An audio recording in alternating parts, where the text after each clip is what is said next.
Assalamualaikum warahmatullahi wabarakatuh. Kami dari kelompok 9, yaitu yang terdiri dari Alifah Diah Syahrani, NIM 192111181, Ferry Pamungkas, NIM 192111183, dan Erdiana Aristantia 192111193. Di sini kami akan memaparkan hasil diskusi kami mengenai tokoh-tokoh pemikiran siasat. Ingin menjelaskan materi yang pertama, yaitu biografi Abdul Wahab Khalaf. Abdul Wahab Khalaf lahir di sebuah desa di Mesir yang bernama Hufruziyat pada bulan Maret. Ia adalah salah satu ulama yang cerdas. Abdul Wahab Khalaf merupakan salah satu tokoh pemikir Islam yang pemikirannya dapat dijadikan motivasi untuk terus belajar di tengah keterpurukan yang dialaminya, di mana beliau pada zaman kolonialisme Inggris di Mesir pada tahun 1914. Di usianya yang ke-22, ia sudah membangun sekolah hukum yang bernama Al-Qadha Al-Syar'i. Ia pun menjadi salah satu tenaga pengajar di sekolah tersebut yang secara resmi ia dirikan pada tahun 1915. Selanjutnya, ia diangkat menjadi hakim atau qadhi pada Mahkamah Syariah pada tahun 1920. Pada beberapa tahun setelahnya, tepatnya pada tahun 1924, ia dipilih untuk menjadi menteri di Badan Perwakafan. Pada tahun 1931, ia diangkat menjadi peneliti pada Mahkamah Syariah. Setelah itu, ia juga dipilih menjadi dosen Fakultas Hak Asasi Manusia di Universitas Kairo. Selanjutnya yaitu sejarah Abdul Wahab Khalaf. Abdul Wahab Khalaf merupakan salah satu tokoh pemikir Islam yang pemikirannya dapat dijadikan motivasi untuk terus belajar di tengah keterpurukan yang dialaminya, di mana beliau hidup pada zaman kolonialisme Inggris di Mesir pada tahun 1914. Pada tahun 1919 sampai 1920, Abdul Wahab Khalaf menjadi salah satu aktivis yang memperjuangkan revolusi Mesir untuk lepas dari pengaruh kolonialis Inggris. Ketika kemerdekaan itu sudah terrealisasi, Abdul Wahab mulai menekuni disiplin ilmu tertentu, yakni hukum positif. Beliau mulai mempelajari segala seluk-beluk hukum, membaca dan mempelajari hukum-hukum dari Inggris, Belanda, Prancis, dan negara-negara barat lainnya. Beliau juga sempat menjadi seorang hakim dalam Mahkamah Syariah atau pada saat ini disebut Mahkamah Agung. Abdul Wahab Khalaf merupakan seorang yang multitalenta. Beliau mampu menjadi pakar Islam dalam dua bidang aspek keilmuan sekaligus, yaitu aspek hukum dan aspek usul fikih. Selanjutnya yaitu studi pemikiran Abdul Wahab Khalaf. Di sini ada 3, yaitu 1. Pemikiran politik Islam Abdul Wahab Khalaf. Yang kedua yaitu hukum-hukum amaliyah menurut Abdul Wahab Khalaf. Yang ketiga yaitu qawaid usuliyah tasri'iyah sebagai prinsip dasar dalam memahami teks Al-Quran Abdul Wahab Khalaf. Yang selanjutnya pemikiran politik Islam Abdul Wahab Khalaf. Abdul Wahab Khalaf membahas tentang dasar-dasar politik dan pemerintahan dalam perspektif Islam dalam bukunya yang berjudul Al-Siyasat Al-Syari'iyat, di mana dalam melaksanakan aspek syariat dan kemaslahatan manusia dalam segi siyasah al-syariah diperlukannya suatu lembaga sebagai pelaksana, yaitu pemerintahan.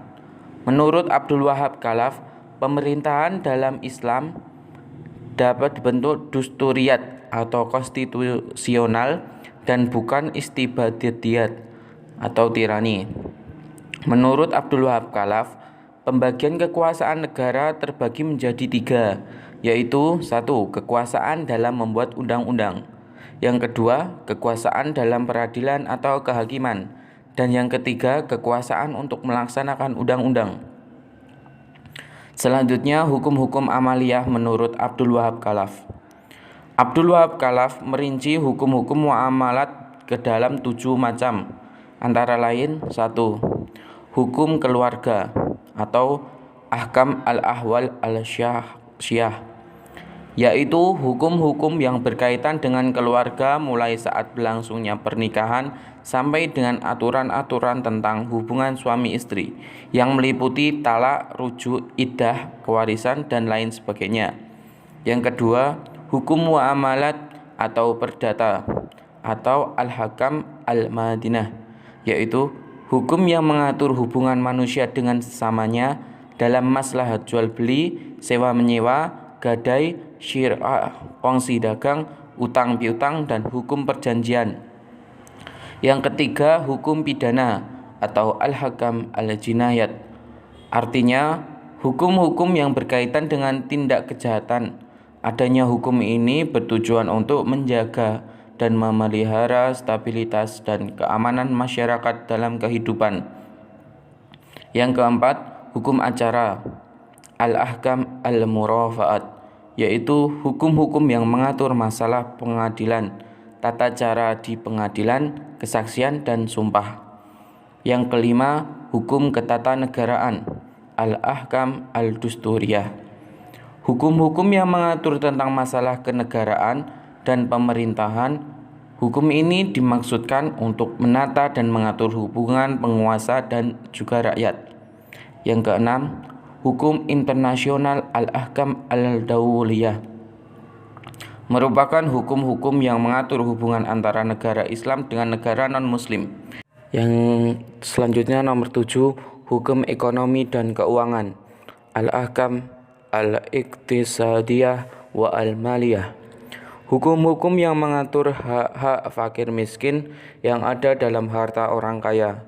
Hukum-hukum ini dimaksudkan untuk mengatur hubungan keuangan antara orang kaya dan fakir miskin, dan hubungan antara negara dan perorangan. Selanjutnya, studi pemikiran Abdul Wahab Khalaf adalah Qawaid Usuliyah Tasri'iyah sebagai prinsip dasar dalam memahami teks Al-Quran.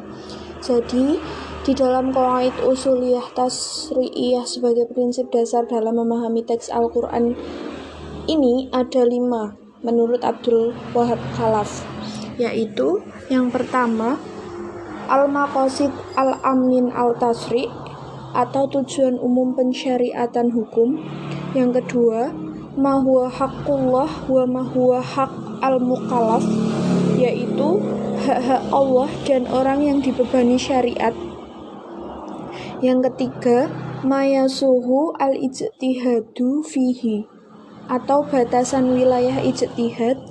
Dan yang keempat yaitu naqs al-hukum.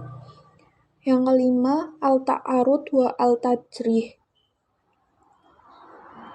Yang pertama, tentang Al-Maqasid Al-Amnin Al-Tasri' atau tujuan umum pensyariatan hukum. Menurut Abdul Wahab Khalaf, tujuan umum pensyariatan hukum Islam adalah tercapainya kemaslahatan manusia. Dan untuk mencapai kemaslahatan tersebut, di sini terdapat 3 aspek yang tidak pernah lepas dalam kebutuhan manusia, yaitu diantaranya yang pertama, kebutuhan daruriyat atau kebutuhan primer, di mana apabila kebutuhan primer ini tidak terpenuhi, maka akan mengancam atau mengganggu kemaslahatan manusia. Nah, dalam kebutuhan daruriyat ini terdapat 5 prinsip, yaitu hifz al-din, memelihara agama, hifz al-nafs, memelihara jiwa manusia, hifz al-aql, memelihara akal, hifz al-ard, memelihara kehormatan, dan yang terakhir yaitu hifz al-mal, memelihara harta.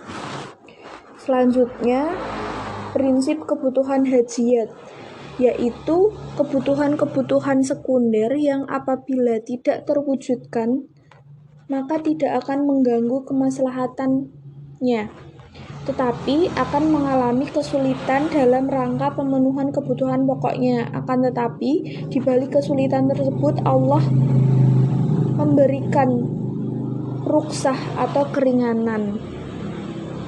Contohnya, apabila dalam bidang ubudiyah atau ibadah itu ketika orang sakit atau sedang dalam perjalanan jauh, maka diberi keringanan untuk melaksanakan sholatnya bisa dengan dijamak atau qashar begitu.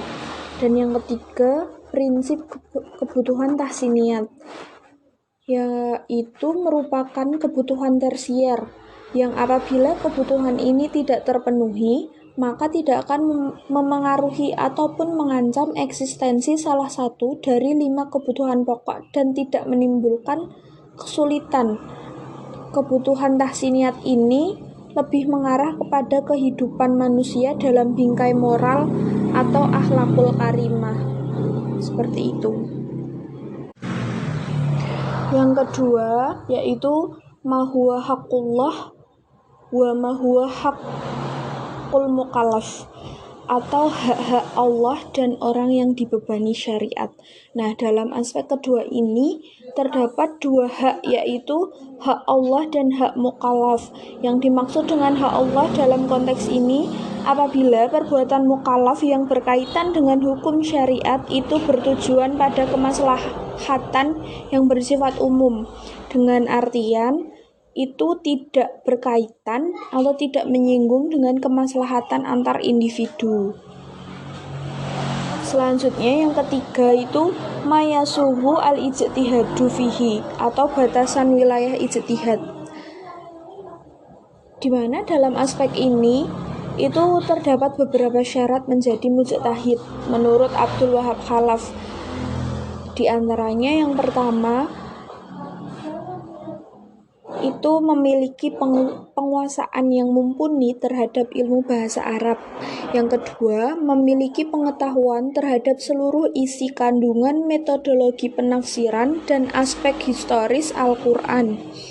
Dan yang ketiga, memiliki pengetahuan yang kuat terhadap sunnah Nabi, baik dari aspek kandungan, metodologi, pemahaman, atau status hadis, dan semua yang berkaitan dengan hadis.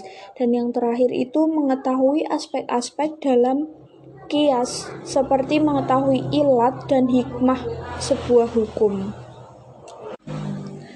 Dan yang keempat, di sini ada naqs al-hukum, yaitu di mana naqs di sini adalah pembatalan hukum syariat, yang secara umum naqs dibagi menjadi 3 kelompok besar, yaitu yang pertama, mereka yang mengakui bahwa naqs bisa terjadi dalam Islam, baik berupa naqs hukum atau naqs bacaan teks. Yang kedua, kelompok yang memandang bahwa di dalam Islam tidak mungkin ada naqs. Yang ketiga, pendapat yang mengatakan bahwa naqs hanya terjadi dalam hukum Islam saja. Dan selanjutnya itu berdasarkan sudut pandang objek yang dinaqskan, naqs al-hukum ini dibagi menjadi 3 kembali, yaitu yang pertama, wahyu yang terhapus baik hukum dan bacaannya dalam mushaf. Yang kedua, wahyu yang hanya terhapus hukumnya saja.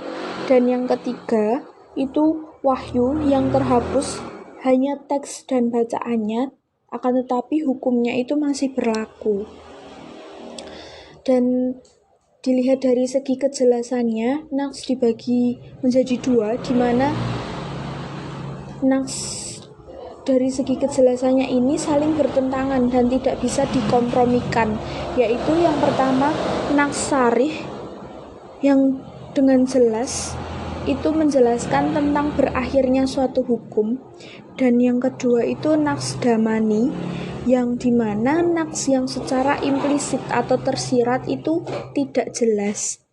Nah, yang terakhir itu naqs al-hukum dilihat dari aspek cakupannya, itu dibagi menjadi 2, yaitu naqs kulli yang artinya pembatalan hukum yang mencakup keseluruhan cakupan objek hukum, dan yang kedua itu naqs juz'i yang artinya penghapusan ketentuan hukum kepada sebagian pihak saja, atau bentuk penghapusannya itu pada kondisi tertentu.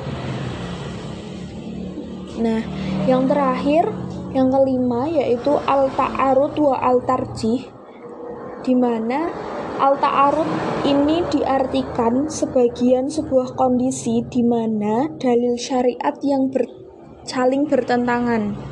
Namun yang perlu diperhatikan di sini adalah bahwa pertentangan yang terjadi tidak bersifat hakiki, melainkan zahiri, dalam pengertian bahwa pada hakikatnya tidak pertentangan di dalam dalil syariat.